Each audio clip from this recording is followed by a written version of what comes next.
Well, I'm back. So good morning, good afternoon, depending on where you are finding yourself today. Welcome to the IDC National webinar that we are very happy to host, RBC Insurance. We have Anna Tsepelis joining us today. Hi, Anna. Everybody, thanks for having me on.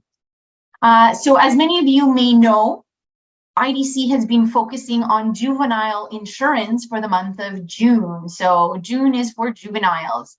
So we have Anna Tsepelis that is going to be covering off how RBC Insurance can help support the juvenile car market. So without further ado, Anna, take it away. Thanks so much, Juliana. Thank you so much for having me here today. I really love presenting on juvenile plans just because I think it provides such a unique opportunity that's so far reaching, that could do so much and has so much impact. And truly here at RBC Insurance, we have a really special offering. For anyone who's noticed on the screen, it says June 13th, 2026. I am not presenting to you from the future. Typos, the great equalizer. So if you saw that, no, you're not seeing things there. So to get started on what we're going to cover today on our agenda, first of all, I want to reshape a little bit the juvenile insurance conversation, mainly because I don't want to set the premise that we're selling, let's say it, death benefit for kids.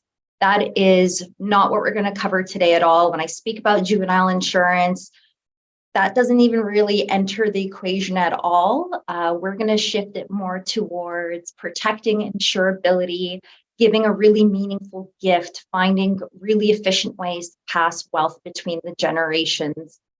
That's what we talk about when we talk about juvenile insurance. So we're going to focus a little bit on that today and how to frame that conversation with our clients.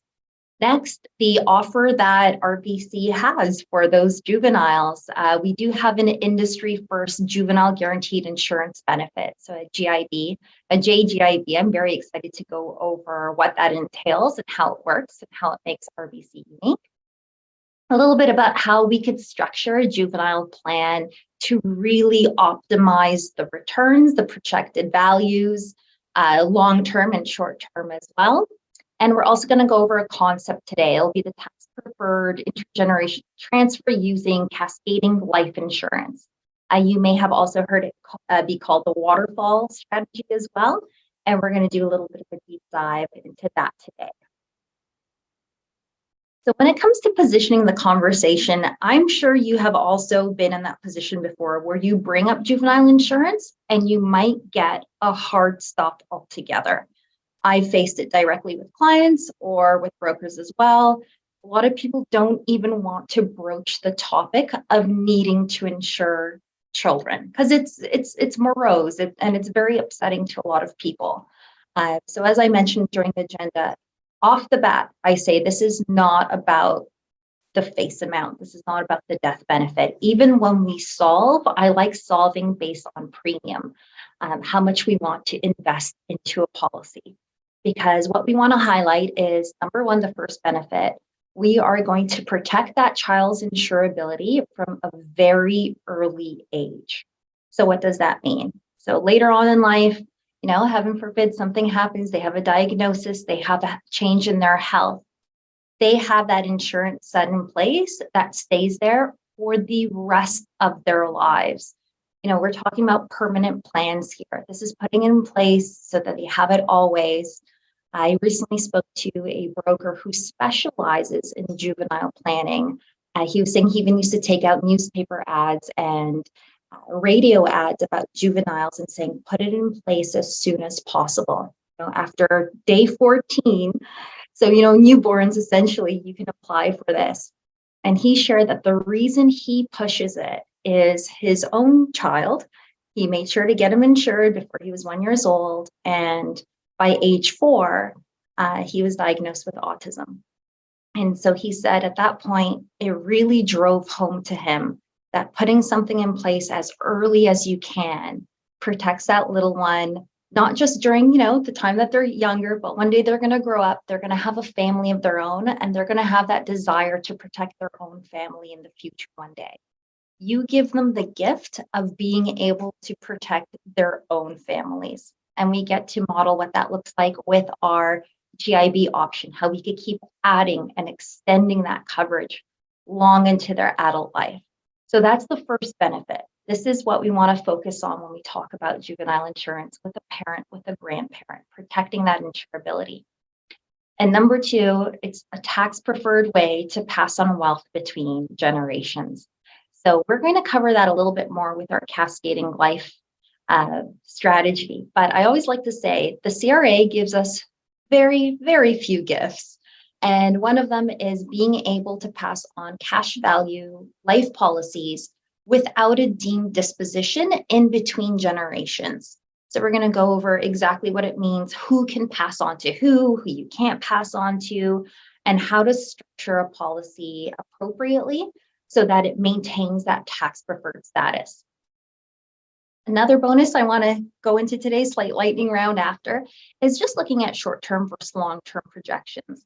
So I've seen the conversation for juvenile life being positioned as grandma or grandpa or the parents, they load up this policy, and then kiddo goes off to university or grad school. And by this point, they're still in the lower tax bracket because they're not working full time, collapse the policy, take the money out.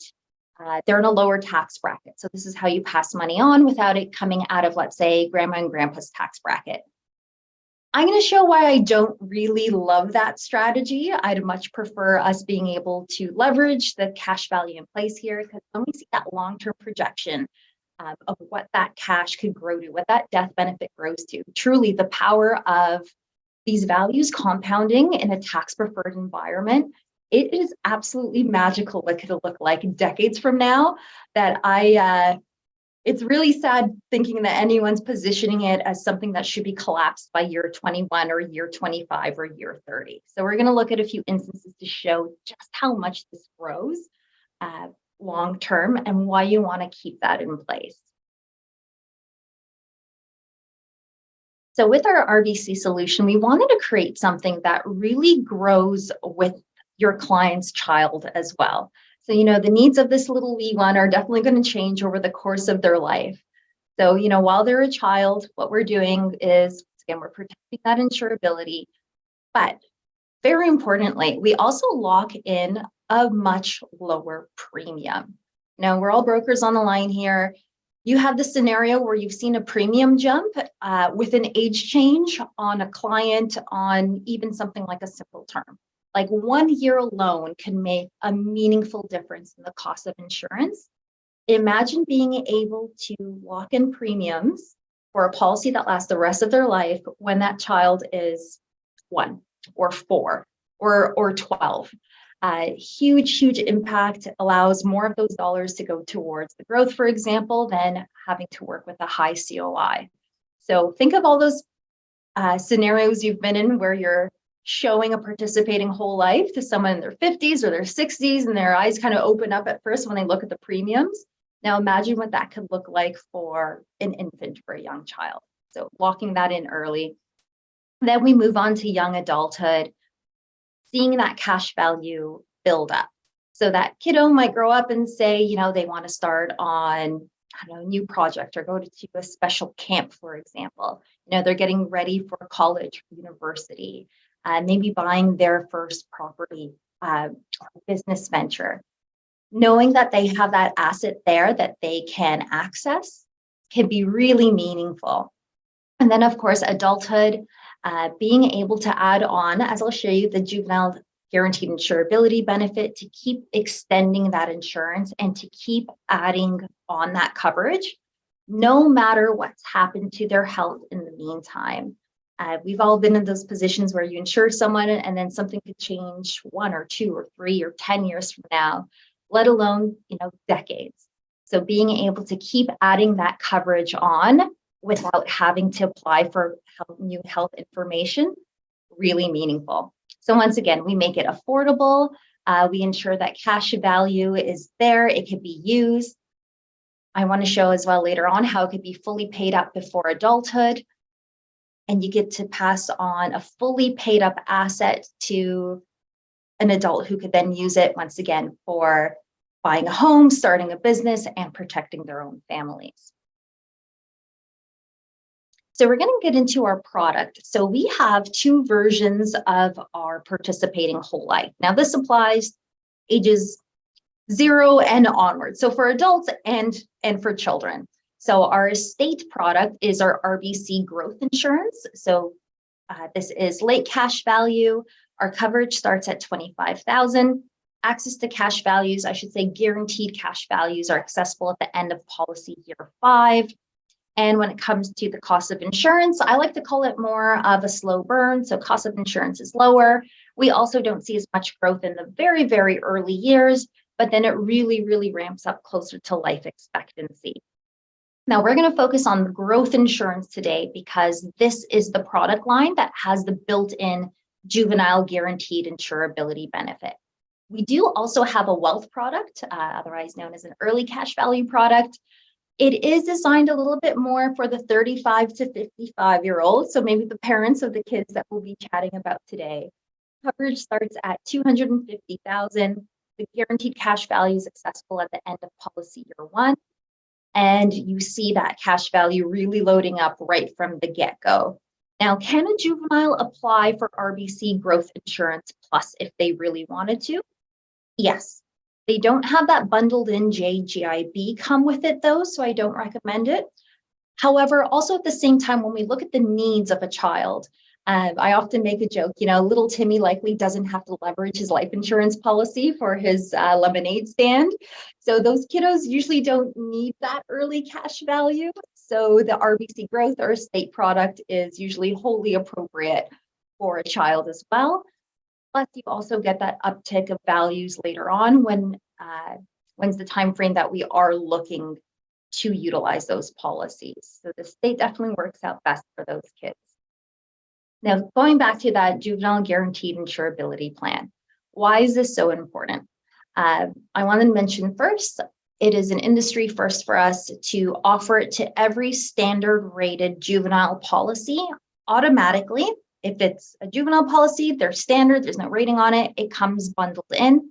There is no additional cost. As the broker, you don't have to remember to go into riders and pick it and then have the extra cost bundle in. It will be there anyways.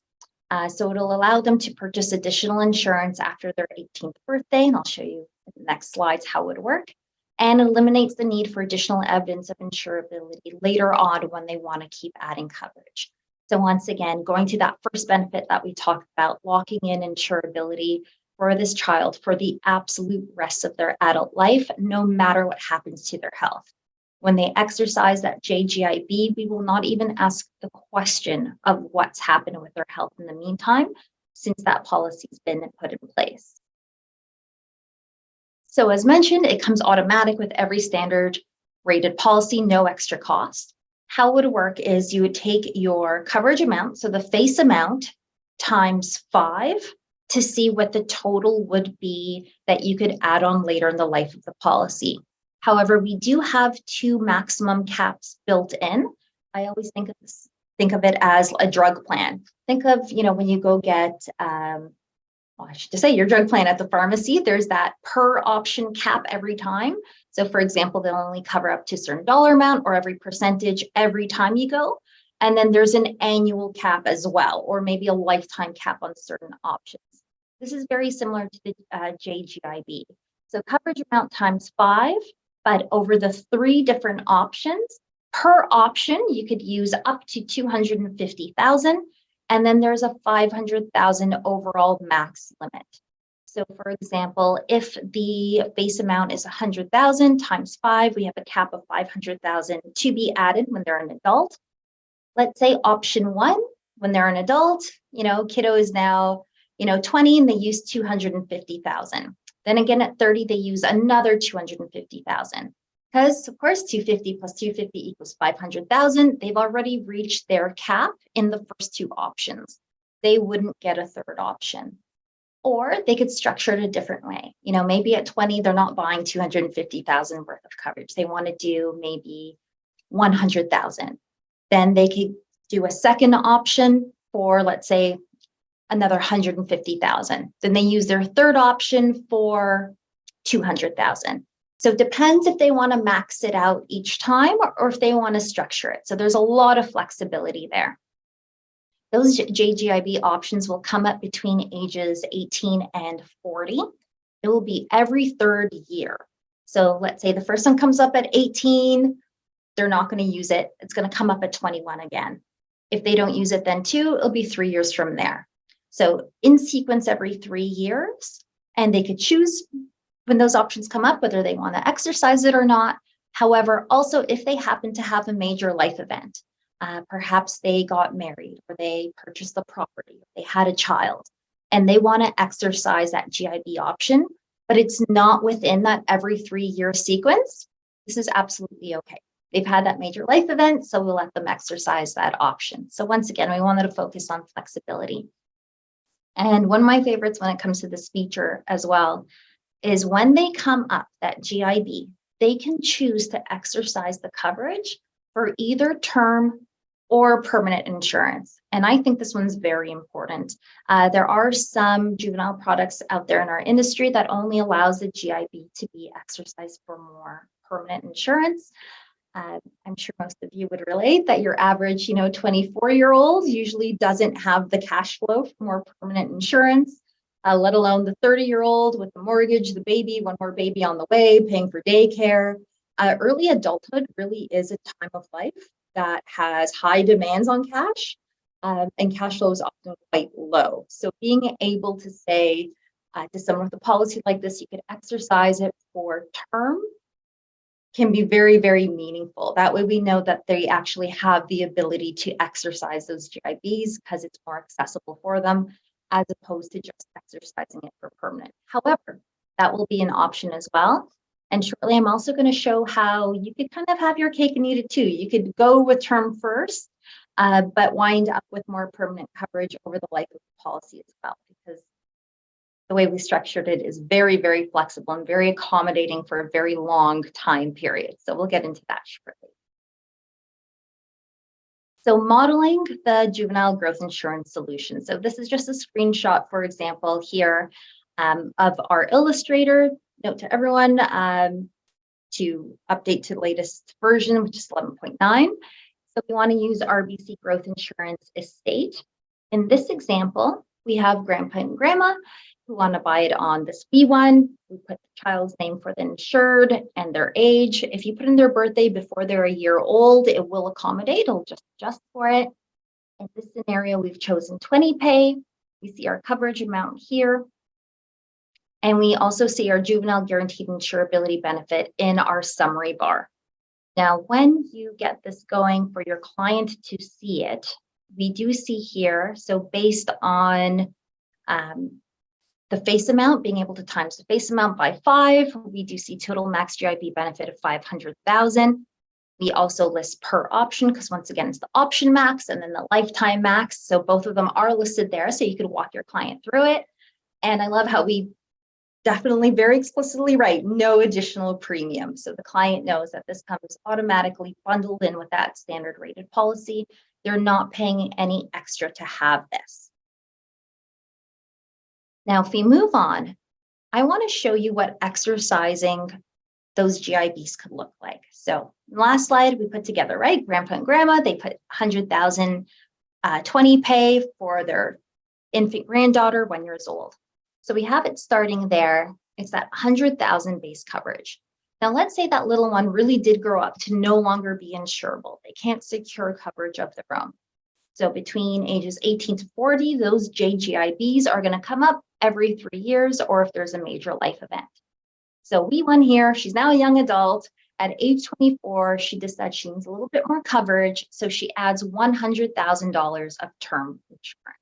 So the original face amount was 100,000, adding another 100,000, we've just doubled the coverage. However, I do want to say in the meantime, that 100,000 is par, so the values are growing. The graph doesn't accommodate for that. So just keep that in the back of your mind. It's actually much more than 200,000 at this point. Then at age 30, perhaps she has a family of her own. She wants to add a little bit more. So we make it another 250,000. We see we have 450,000 of just base coverage minus any growth that would have been on top of the par. And then by age 39, she's added another 100,000 of whole life insurance. So she's used all three options. She stayed within the limits. But remember, we're talking about someone who at this point can no longer obtain insurance for themselves. They're not insurable, but they might have their own families, and they're thinking about how to keep that coverage in place and to grow it if they can. What I want to point out is that these two term policies that were exercised without evidence of insurability have their own exchange privileges, and they have their own conversion privileges. So based on our product shelf right now at RBC Insurance, let's say at age 24, that 100,000, she exercised the GIB for term 10. Now, our term 10 exchange program is very robust. So in the first 5 years, instead of just your classic 10 to 20 exchange without evidence of insurability, ours is first 5 years, you can exchange it to a T15, a T20, or even a T30. So if we structured it, let's say today, in a way where this 100,000 is a T10, and then at age 30, we also made it a T10. That one at age 24, you get to her before age 29, 5 years of extra coverage is already in there. You could exchange it to a T30, add on 3 decades more coverage to someone who's uninsurable. No evidence of insurability.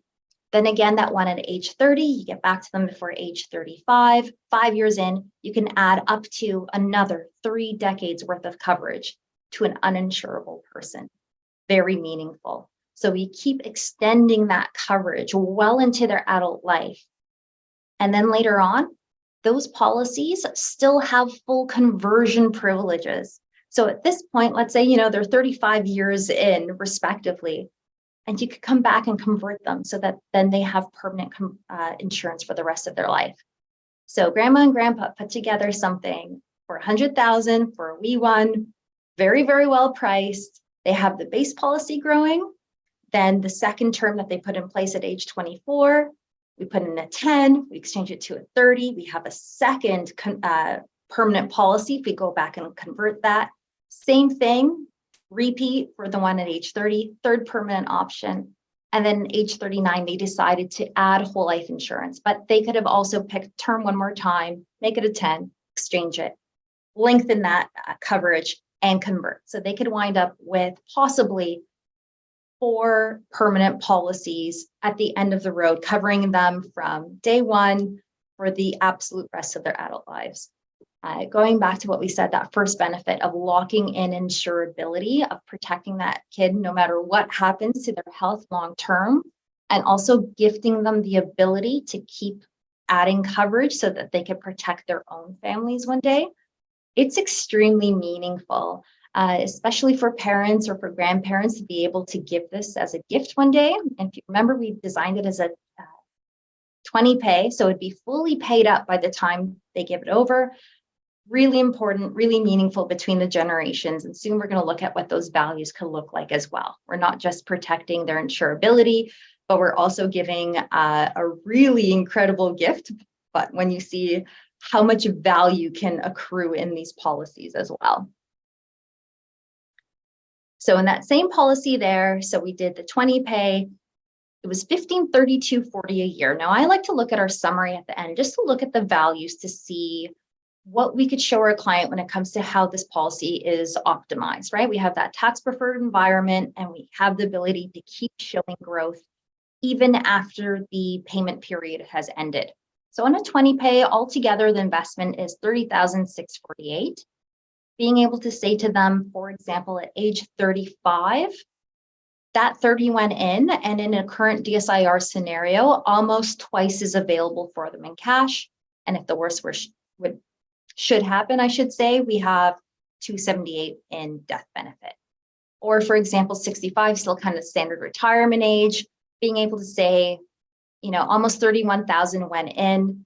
We are 10 timesing that by age 65 for the retirement at a projected 337,292. If they live 85 and beyond, which is what we're hoping for, of course, being able to really meaningfully grow those values. And you see, even in a -1 scenario, being able to say, total investment of over $30,000 but being able to one day have this policy pay out to their own kids one day. So if this is grandpa and grandma buying it on their grandkid, this will one day benefit their great grandkids of almost, just almost 1.2 million. And or even in a -1 scenario, making 600,000 tax-free out of a $30,000 investment. It could be really meaningful to show them that, to just see those values grow. And the reason it gets to do that is because it is in this tax preferred environment, and it was able to pass on between grandparents to that grandchild, maybe with their parents in between as a buffer, which we'll get into, in a tax-free way. There was no deemed disposition during this policy growth, which allows it to keep growing in that uninterrupted way. But I want to show you a different way to optimize these values even further. So make a little bit more of an impact. And that's by adding the additional deposit option, or the ADO. So I prefer solving for ADO. So once again, we're not selling this for death benefit. We're selling that protection and the passing on of wealth in a tax-free way. So I prefer looking at money going in. For example, a grandparent saying, I'm going to earmark a certain amount for each one of my grandkids to be able to give them that gift. So in this scenario, let's say grandpa and grandma earmarked $5,000 for their granddaughter and saying, I'm willing to put in $5,000 every year for 20 years to give her this gift here. So on our software, you could go solve for additional deposits. Once you click that solve ADO button in blue, you see this window that comes up. So I want to put in that total deposit. They've earmarked $5,000. By checking off the use max ADO button there, it will automatically solve what's the maximum ratio of ADO that will be part of that 5,000. And we see what that impact could look like. So for example, $5,000 a year, 20 pay is 100,000 over 20 years. So remember, 100,000 is going in the current DSIR scenario. By age 25, we've grown to 150,000 almost worth of cash that maybe that 25-year-old wants to use. Maybe a business venture, maybe grad school. At this point, there's cash in the policy, and there's various ways that they can draw on that or leverage it to use it. But I like looking a little bit further on. Once again, standard retirement age is 65. Being able to show a grandparent 100,000 in, you give this fully paid up asset after 20 years, and having a potential 1.4 million worth of cash sitting in this policy. Even in a -1 scenario, when we look at the uptick compared to what was put in, extremely meaningful. And of course, we want to look at age expectancy and later on values to see how it could benefit even the next generation after them. Being able to say, can you imagine putting 100,000 into a policy over 20 years, over 2 decades, and maybe one day your great grandkids could be the recipients of, say, $4.85 million tax-free. It becomes even more striking when we use the ADO.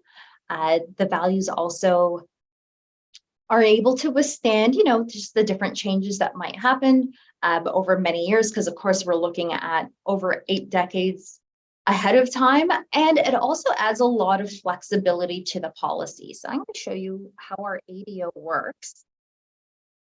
And it looks like my slide has corrupted a little bit. So I'm going to paint a picture. Work with me here.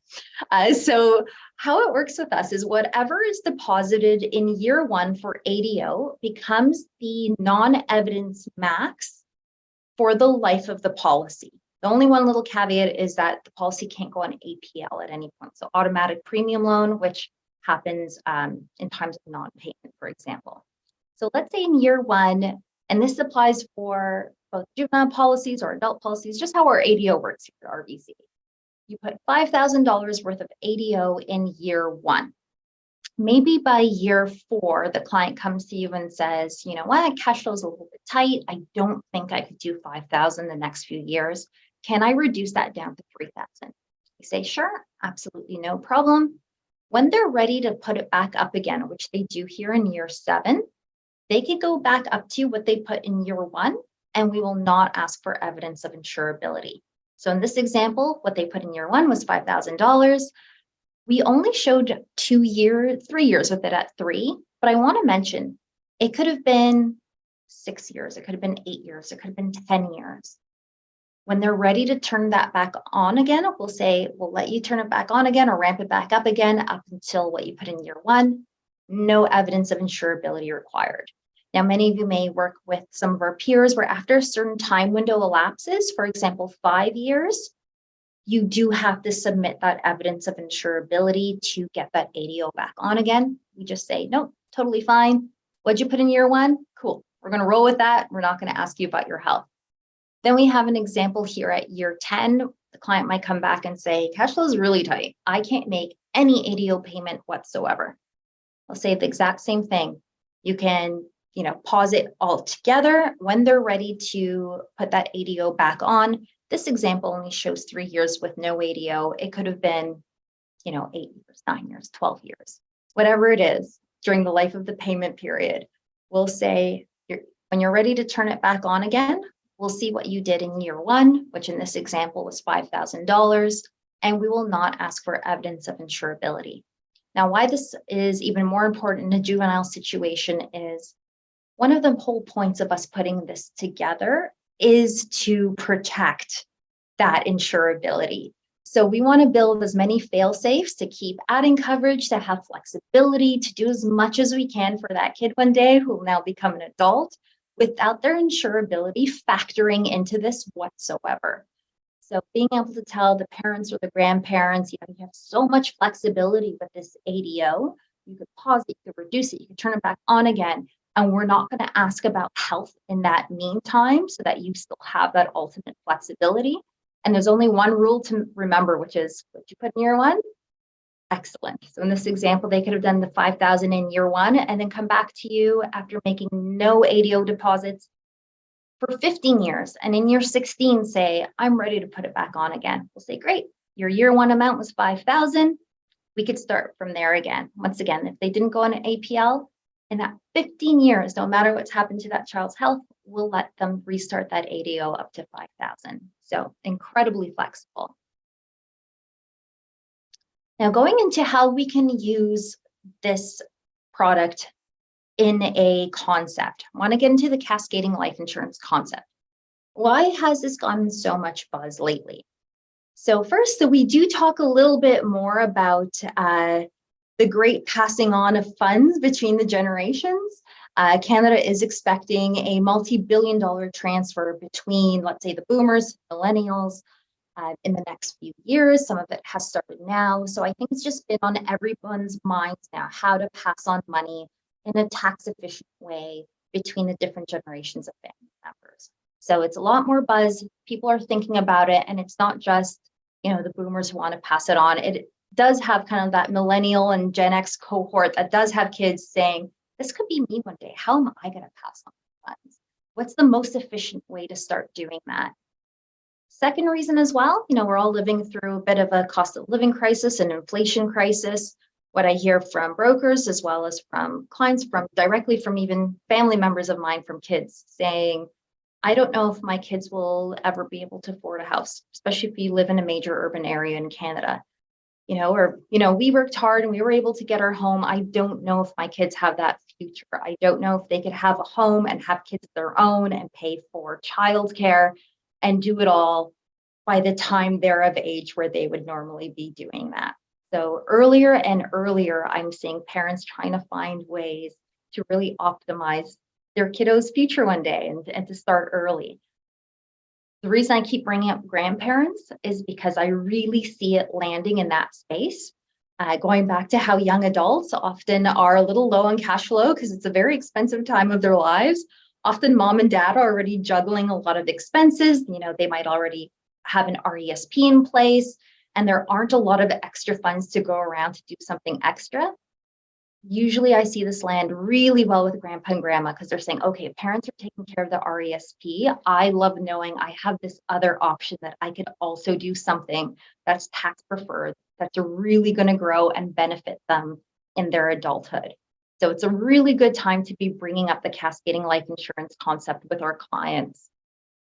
Now, a few refreshers on why this makes sense from a tax perspective. So as a tax rule, at death, all assets in registered accounts, and then all the gains on non-registered accounts are considered taxable. So often our clients do forget deemed disposition rules. If you don't have a spouse to roll over, let's say an RSP or a RIF to, it is considered income in the year of death. So a client who might not think that they're at a top tax bracket anyways, might suddenly find themselves thrust into a top tax bracket on that terminal return, because everything in their, let's say, RIF being counted as income that year will put them in that top tax bracket. It's kind of like a double whammy. Also, any gains on non-registered assets, I do want to mention, of course, we still have the principal residence exemption. So we're not talking about their main family home. I mean, anything extra portfolios, for example, non-registered assets, if they've had a cottage, so many in Canada have had that experience of mom and dad buying a cottage, let's say for 600,000, and now it's worth 1.6 million, for example. So that tax on the gain, right now we're at a 50% capital gains rate. That could always rise in the future. Once again, we're looking at really long-term projections here, so we should factor all of this in. Why is that an issue? Between the taxation, between probate, between fees as well to administer an estate, it eats into everything someone's worked so hard for, under the premise that they're going to leave it behind to their family. So it erodes that wealth.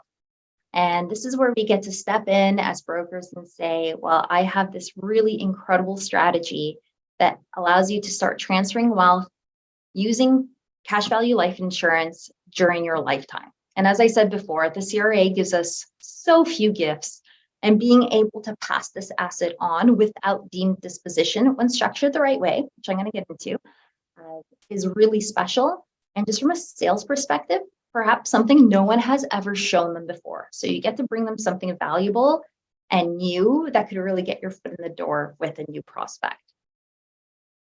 Now, how would cascading life insurance work? So 3 steps here. Number 1, we're going to keep rolling with grandparents buying the policy for their grandkids. So the owners would be, let's say in this case, singular, one grandparent. Now, as I mentioned before, policies have to be structured a certain way to keep up their tax preferred status. And that is that second bullet point. Always make sure there is a contingent owner on that policy.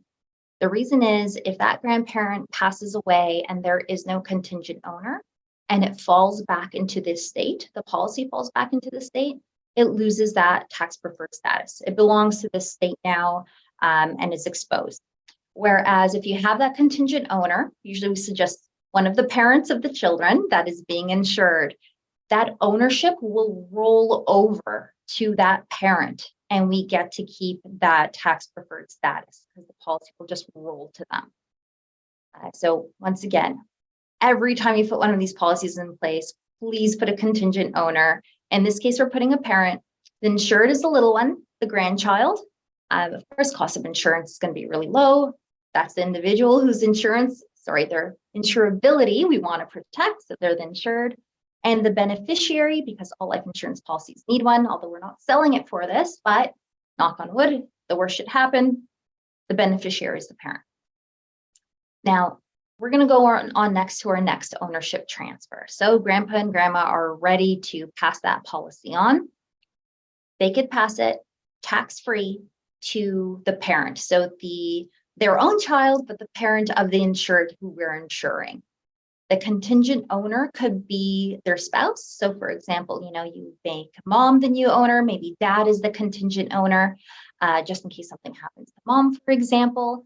Or it could be the grandkid themselves if they are the age of majority. Now, the reason that's very important is because of income attribution.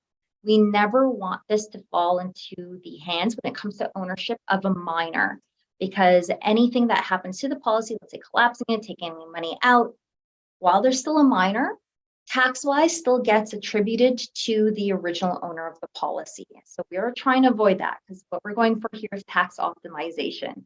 So if they happen to be age of majority, they could be one of the contingent owners. Of course, the insured is still the grandchild.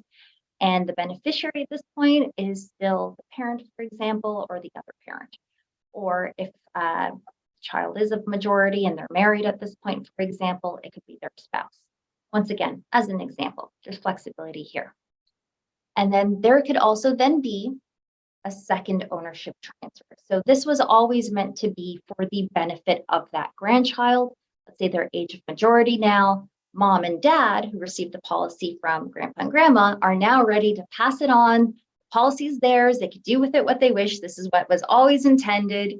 They move the ownership onto that grandchild. At this point, we don't need a contingent owner because they are the insured. If they go, the policy's up. It pays out. It serves its purpose. So we don't need a contingent owner at this point any longer. And the beneficiary at this point, that grandkid is now an adult. They get to pick. It could be their estate. It could be their spouse. It could be their own children at this point. So I want to point out that all these transfers, these two transfers that we've done here, have all happened if designed in this way with a contingent owner, for example, not going over to a minor in a tax-free way. Being able to show that to a client who is probably already planning from now, just, one transfer of anything outside of their house will likely get a bite of tax taken out of it first. Being able to say this could roll over 2 different times. If we design it this way, no tax will be taken. I also want to point out, we can cut out what you see number 2 here. So ownership transfer 1. Grandpa and grandma can pass this policy on directly to their grandkids if they don't want their parents involved, so their own children. And I've seen it happen before. If anything, you get to highlight there's a lot of control when it comes to the strategy. If grandpa and grandma say, you know what, I don't want my own kids to do anything with this policy, that gift is solely for the use of my grandchild. If grandpa and grandma, of course, are around while the grandchild has reached the age of majority, you could cut out this middle portion out altogether, and grandpa and grandma could just pass it directly to that grandchild as well. So many ways to slice this pie, lots of flexibility.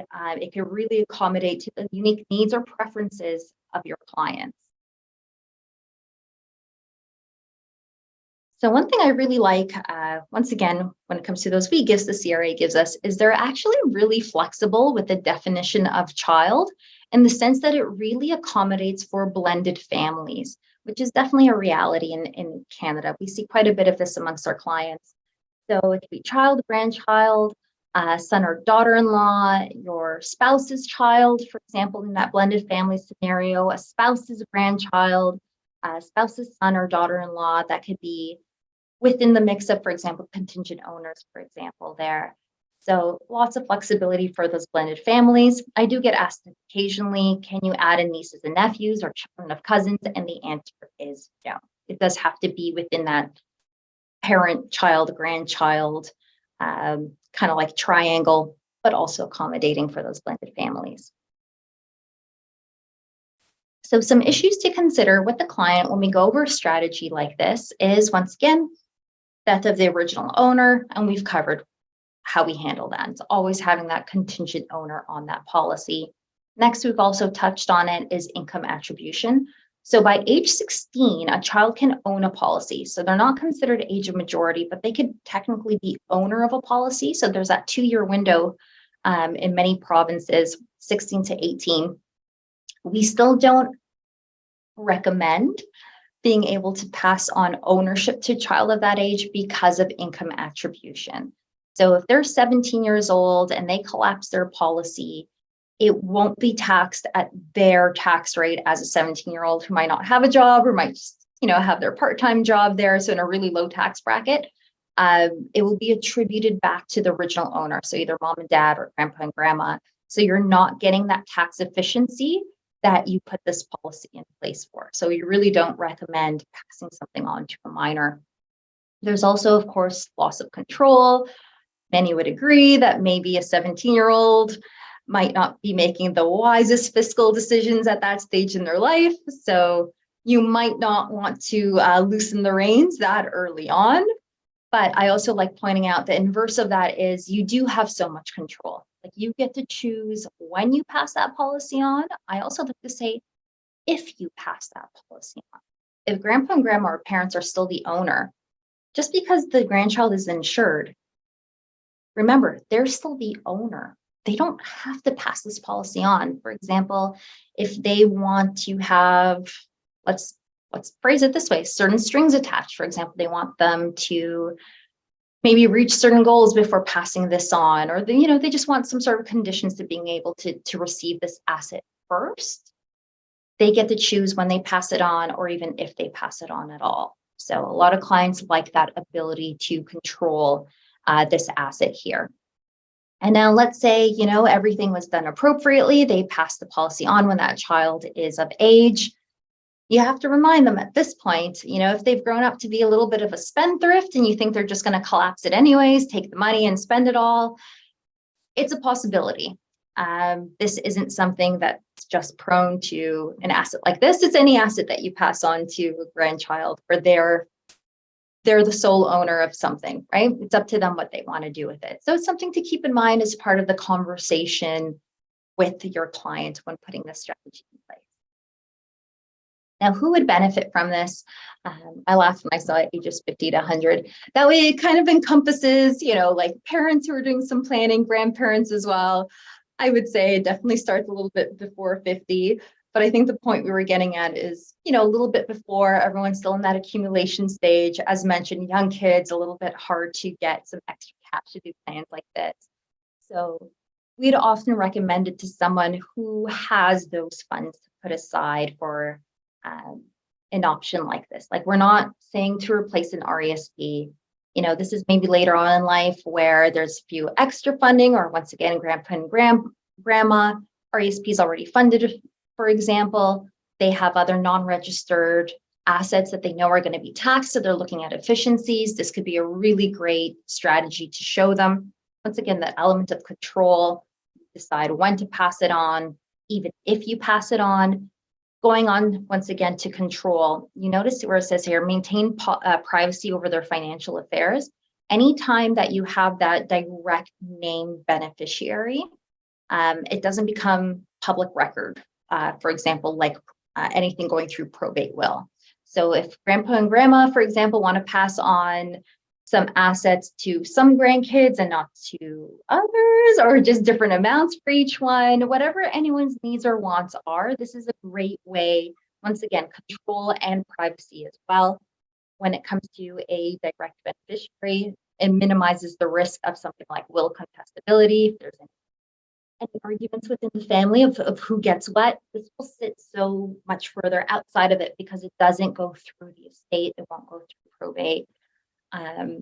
Speaking of probate, those who want to avoid probate fees, because this will go outside of probate, it wouldn't apply to them here. And of course, they want to leave a legacy for their children or their grandchildren. This is what's going to drive this completely, being able to leave that legacy, being able to give a gift, truly gift that keeps giving throughout well into their adulthood, onto their own families as well. And of course, the children and grandchildren have to be insurable. And this is where I recommend, if you could start as early as possible, if someone's expecting, or grandpa and grandma are expecting a new grandchild, the earlier that we could secure it, the more likely we could definitely get that coverage in place, but not to deter you from any kiddos that are older than that. That expression that the best time to plant a tree was yesterday. The next best time is, 100 years ago. The next best time is today. So starting from somewhere. Got to brush up on my expressions. Now, going back to what I mentioned earlier about short-term versus long-term planning, I have seen cascading insurance, or the waterfall strategy, as what I mentioned before. Grandparents are in a high tax bracket. Kiddo, when they're a young adult, it's going to be a lower tax bracket. Fill the policy full of cash, let it grow, have the kid collapse it. I don't love this strategy. And the reason I don't is, if we go back to those projections of summaries, being able to see how it grows and multiplies over the decades that keep ensuing is so powerful. Getting it to accessible cash of 10 times, for example, of what was put in, getting that death benefit of multiple times of what was put in, leaving that, tax preferred asset that also has the uptick of death benefit in place is what I would always recommend. But once again, we said there's always a possibility. Let's say grandpa and grandma don't want to pass it on. The control is theirs. or the parents don't if they ever have ownership, or a kiddo could grow up to be a spendthrift, they want to use that money. Who pays tax at the time of surrender?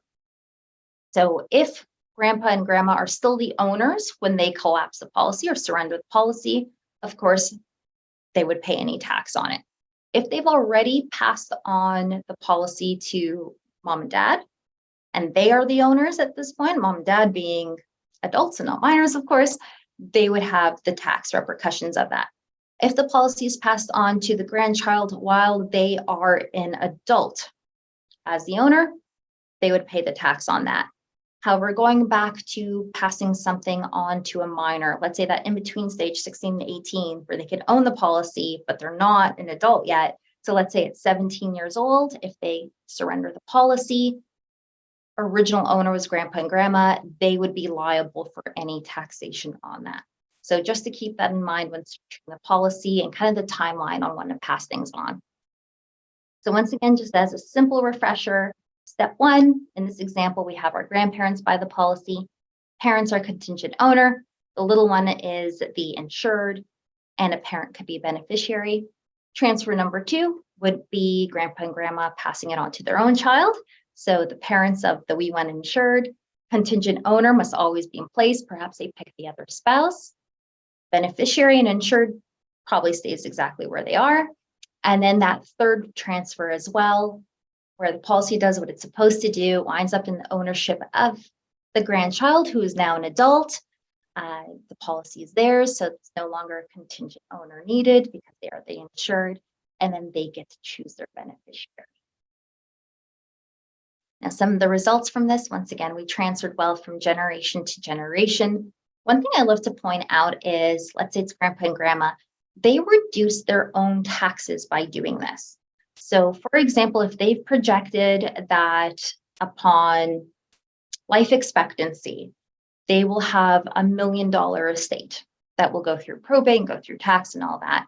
But they've earmarked, let's say, $100,000 each over 20 years for 3 grandkids. So 300,000. Instead of that projected estate now being 1 million, they've put in 300,000 into policies. Their taxable estate is now only 700,000.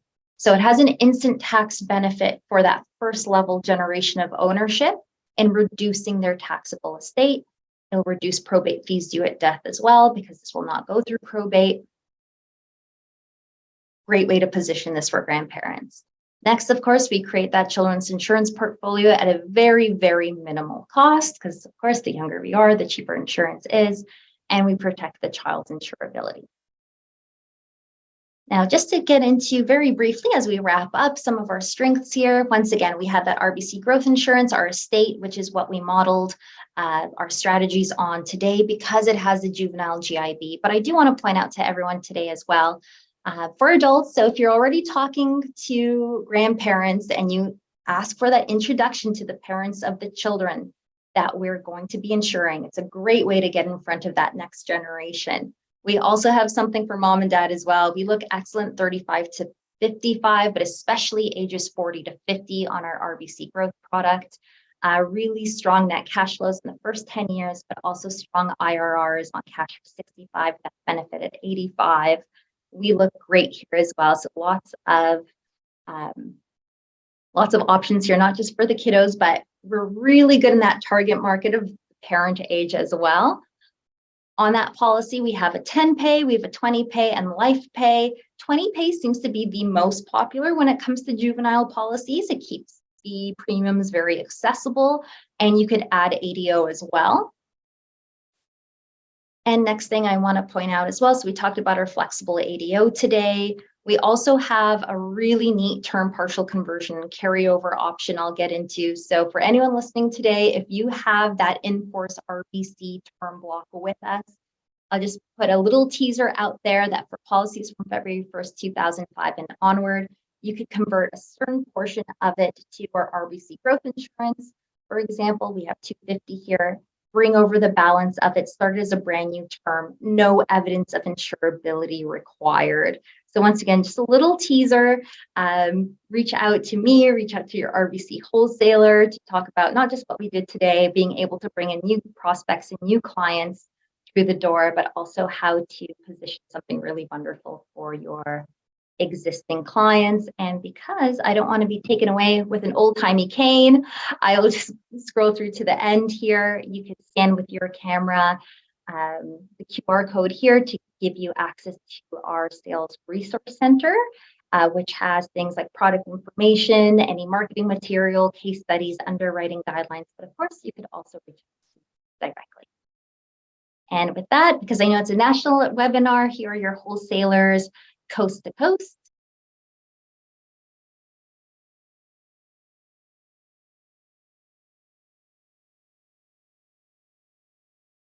And with that, thank you so much. Thank you, Anna. I will also add on to our advisors, feel free to reach out to your business development executives. I am based out of Ontario and I'm one of 4 individuals in Ontario. So we also maintain very strong relationships with all of our carrier partners. So we can connect you with the appropriate wholesaler at RBC. Now, Anna, before I let you go, we did have a couple questions, if you don't mind. Yeah, of course. I'll start with a more technical one, and then I'll ask the more broad question. So the more technical question was, when a policy is surrendered and the owner is a grandparent, who would get the policy surrender value?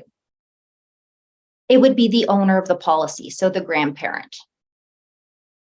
Perfect. So hopefully, Vijay, that answers your question. And then we had another question from Barry, and I do think that you probably touched on this towards the end of your presentation, Anna, but Barry was wondering how your policy compares, or your, I guess, strategy compares to some of the other carriers. And I mean, you did mention about some of the flexibility, some conversion options. So, maybe you can comment on how you compare to some of the competitors in this particular market. Absolutely, great question. So some of the things you just brought up again, Oleana, of course, for example, when using ADO, our ADO is so flexible. Once again, very few rules you have to remember. Whatever you kind of put in year 1 becomes the non-evidence max for the life of the policy. And seeing we're putting these policies in place to protect insurability and not having a change of insurability affect what could be done with coverage later on, this goes a really long way. So we have that flexibility. Also, our JGIB, there's no additional cost for it. As long as it's a standard rated policy, it comes bundled in, so no additional costs. Also, it could be used for term or permanent insurance. And seeing that our term shelf is very flexible, our term exchange is very robust, for example. We have so many in-force options that even after that JGIB is exercised, let's say for term, there's still several more options down the road to keep extending and growing that coverage. Now, when it comes to how we compare to other carriers, I would say when you're comparing, I prefer it solved for by premium rather by face amount. And it's because we have that bundled in JGIB. So for it to truly be an apples to apples comparison, it would be, for example, let's say 5,000 in for 20 years across us and another carrier, but you do have to select their GIB when running the comparison for it to actually be an equal apples to apples. Where we shine, truthfully, is how I've shown the example of we don't want to see collapses by years, ages 20 to 30, but keeping it in place long term. And you'll see that reflected in our values. Dollar for dollar, maybe by age 25, you might see higher death benefits with another carrier. But I would say look further down, starting, maybe 55, 65, 75 above, and you'll see that we really, really, really look good in that space. And that was very much on design because we're not promoting the strategy as one where, a 25-year-old collapses it because they're in a lower tax bracket. We wanted to focus on those values looking very, very strong later on in life when we would prefer to see the policies being accessed and used. So in cases where especially the client might be a little bit more mass affluent or high net worth, and in many cases, those kiddos already have like a built-in tax liability, perhaps there's a family business or family property, we look better in that space. But if you feel, for example, that, by age 22, 23, 24, early on in life, they're likely just going to collapse it and move on. We may not be the right carrier of choice for those scenarios. Great. We do actually have a couple more questions, but we are in fact out of time. So and if you have another moment or two to spare, I can maybe ask them, but I do want to thank everyone for participating. I don't want to use up any more of anyone's time. I understand everyone's time is valuable. You might have other meetings to attend. So again, thank you very much, Anna, for your time. And if you can spare a few more minutes, I have a couple more questions for you. Of course. Otherwise, we will connect everyone with their RBC wholesaler. Another quick question here. How many years can you pause EDO before you lose it? Great question. So we look at how it's structured. So for example, on a 20 pay, it is the length of the payment period. So on a 20 pay, you can, let's say, max it in year one. You could turn it off for 19 years and then put in one more at year 20, or decide not to do it at all. That being said, if you are using a limited pay, like a 20 pay, but you do want to make a deposit in year 26, we're no longer collecting premiums, but we still give the ability to make an ad hoc payment if there's MTAR room, which likely there will be because it's grown in that meantime. And when you make that ad hoc payment, you could do so up until what you put in year one, still no evidence of insurability. And if it was a life pay, for example, there's no window at all. So you could put it in year one and then decide to do it again in year 30. We're just going to say, okay, what's the amount you put in year one? Fantastic. We'll let you do that at year 30, for example, on the life pay. Once again, the rule is the policy couldn't have gone on APL, automatic premium loan, in the meantime. Okay, another one here.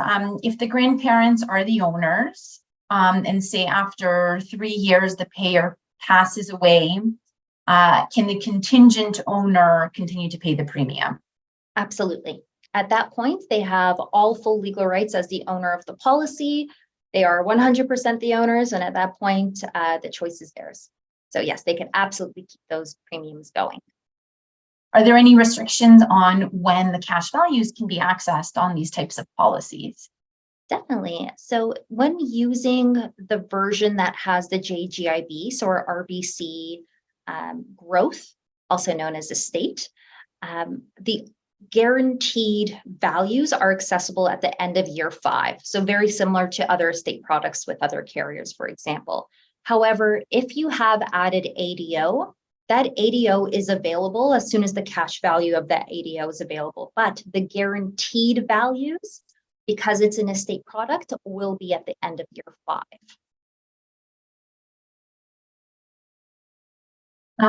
Okay, one more, and then I will definitely have to end our call today. You had mentioned, obviously, that there's some tax efficiencies to a grandparent owning the policy. Can you maybe elaborate on that? Yeah, definitely. So to use one of the examples I mentioned before, let's say they work with a planner, maybe that's you, for example, and you've calculated the possible taxable estate at, let's say, a certain age, let's say 90 to be $1 million. So, you look at what you have now, your assets, you apply a certain amount of growth, and you say, if my assets keep accumulating at this rate of return. A lot of people also factor in drawing down, for example, at age 71 for RIFs. Calculate that maybe by age 90, let's say there's $1 million worth of estate that would have to go through probate. But that grandparent has earmarked certain amounts for each grandchild. So let's say $5,000 a year for 3 grandkids over 20 years is $300,000. By removing $300,000 from their taxable estate, it is no longer projected to be at 1 million, for example, because we've taken the 300,000, earmarked it, and moved it into an asset that will not go through probate. And that's how it has tax benefits. Well, that's great. Thank you, Anna. I think just by the number of participants still on the call that everyone really found this session valuable and interesting. And I'm sure everyone got some little golden nuggets that they can take away and put into practice in the days to come. So again, thank you very much for everyone's time. Again, this was recorded today, so a recording will be posted to the IDC Win Big website in the next week or two, and you should expect to receive an email with your CE credit in the weeks to come as well, and that'll be coming from RBC directly. So thank you for your time, Anna, and we look forward to seeing you again soon. Absolutely. Thanks, everyone. Bye, everyone.